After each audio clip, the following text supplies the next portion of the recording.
Picture this. Your partner sends you a text that they have something exciting to share tonight. You feel it in their energy when they come home. You feel it in how they look at you over dinner. And then they tell you there's an opportunity, an international role. And you can feel the excitement underneath it, even in the way that they're trying to be careful about how they bring it. And you love this person. So part of you immediately start moving toward them, toward the excitement for their opportunity, for whatever this possibility means for them. And something changes before you've even said a word. I want to talk about that moment today because I think it's one of the most important and most overlooked moments in the entire expat journey. And as far as I can tell, there's literally nobody talking about it. And that's not some fancy social media phrase. I literally could not find this anywhere, no matter where I looked. Here's what's interesting about this particular moment. The question or the topic or the possibility, it wasn't neutral when it arrived. It couldn't be, because on one side of that table sits someone with an opportunity that is genuinely exciting and genuinely theirs. And on the other side sits someone who now has to respond to that, and responding to it, authentically responding to it from a completely free place, that's not actually available anymore because you love them.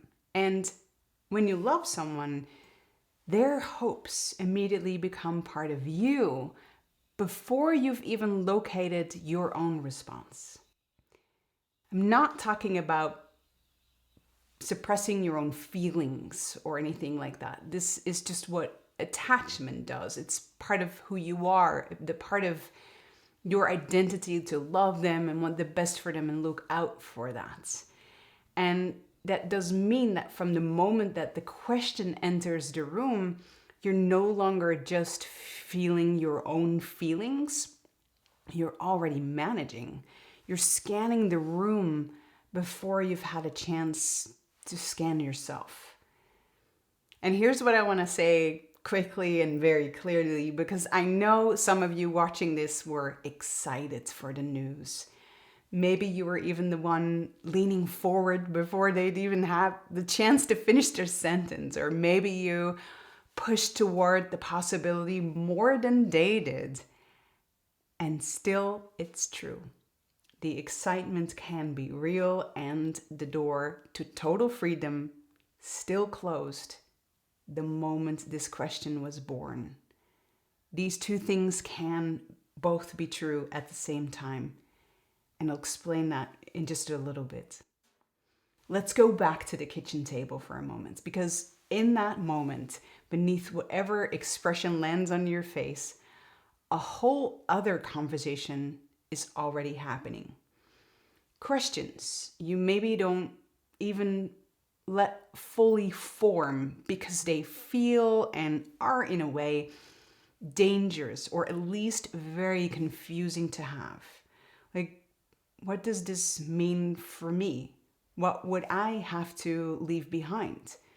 My work, my friendships, the life I actually built here, my parents, the volleyball club.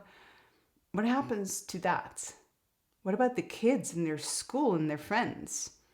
What about this house and the new lounge we just got? And underneath all of that, do I even want this? Didn't we have a happy life together already? Do I even have the right to leave the country? And before those questions have a chance to fully breathe, something else rushes in right behind them. The self-correction, the internal voice that says, what kind of a partner questions this or thinks about the lounge at this moment? This is important to them. Don't be selfish. Don't be boring. You should be focused on the excitement, their opportunity, and this is also an adventure for you as well. And so who cares about all that house and other stupid stuff. Get your priorities straight. So the questions get pushed back down quickly and neatly tucked away because this is their moment and you love them, and of course you want good things for them, and maybe you are genuinely excited too, actually. And now it becomes very difficult to know what you actually feel underneath all of that. And before you start doubting yourself, no, this is not a character flaw. This is not you being indecisive or ungrateful or difficult. This confusion is not a coincidence at all. It is because the choice was never fully free. Because even before you know what you want, even before you've had a single moment to sit with those questions, you already know something else. You already know that wanting the wrong thing has consequences. That if somewhere underneath all of that love and loyalty and genuine excitement, if there is a part of you that doesn't want this, that knowledge lands on the relationship, on the person sitting across from you, on the future you've been building together. And that knowledge is already shaping your response before your response has even had a chance to fully form. That's the constraint. That's the unfreedom. Not because anyone put pressure there deliberately. When you love someone deeply and you know that your truth has weight in their life, you cannot respond to this from a neutral place. Nobody can. With the question of a possible move abroad on the table, inevitably a choice arrives right next to it. A choice between one life and another, between your own path and the path of the person you love most. Even when it doesn't look like that from the outside, even when you're not sure yet that that's what's happening. And so the questions don't get to breathe. The ambivalence doesn't get to exist cleanly. The yes, when it comes, is real. And at the same time, it is also given under conditions that could not be entirely open.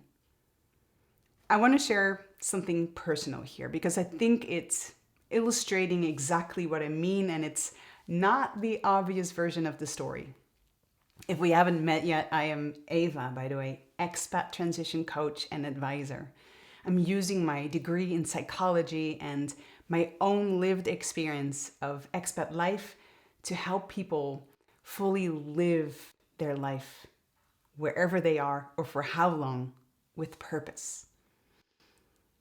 When my partner and I decided to move to Australia, I was genuinely on board, more than on board. I was excited. I was probably even the one pushing toward it more than he was, at least initially. And I say that because I want to be clear, this is not a story about not wanting to go. And yet the question arrived early in our relationship, earlier than either of us would have chosen on its own timeline.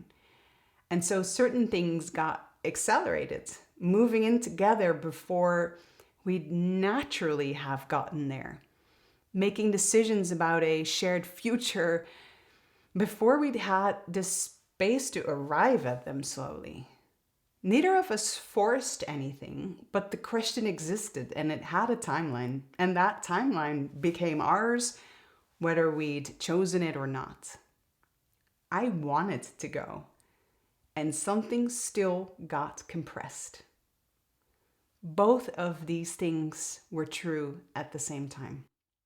And I think that's probably the version you are living. Not the clean story of someone who just didn't want to go or who only felt the fight or the resistance, but probably the murkier, more honest one where you wanted it or grew to want it or told yourself you wanted it or didn't want all of it, or and through all of that at the same time, in the middle of that, Some things simply got skipped along the way. Yet, skipped things don't disappear just because we've moved on, or moved abroad in this case. Sometimes you know something got compressed in that moment, and sometimes you don't realize that. It just gets folded into the yes, packed up in the move into building a new life somewhere else. It travels with you almost like a low hum underneath everything else. And it's precisely the mix of real and hard that makes it so easy to dismiss your own experience. Because if you're also having good days, if you also wanted this, if you also love your partner, how do you justify the thing underneath? You probably don't, so it stays quiet. Until it doesn't. It might surface as a flash of resentment at a moment that feels disproportionate. A distance between you and your partner that neither of you can quite fully explain, or sometimes much later when circumstances change and the full shape of what was silenced or given up finally becomes fully visible. And by then it's tangled up with everything else. The exhaustion, the adjustments, the life you've been building, and then it's so much harder to separate it all out. That's not inevitable, by the way, but it's common enough to name it. So, 2 things I want to leave you with here. The first one is just for you. Before any conversations, before any decisions, before anything else, find a quiet moment and write down the answer to one question. Not to share, not to build a case, not to convince anyone of anything. It's just for you. And the question is, what did I not get to fully feel or say when this first came up? That's it. Just give it a voice. Because the things we don't give a voice tend to have a way of finding one on their own. And that's rarely at a moment we would choose. The second thing is more relational. If something in this video moved you, consider sharing it with your partner. Not as an accusation. Please also do not use this as the opening of an argument. I don't want to be responsible for that. But it's exactly what it is.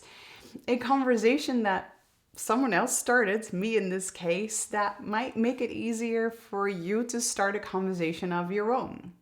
Let the video do the first explaining. The conversation that follows does not need to solve anything. It just needs to start somewhere.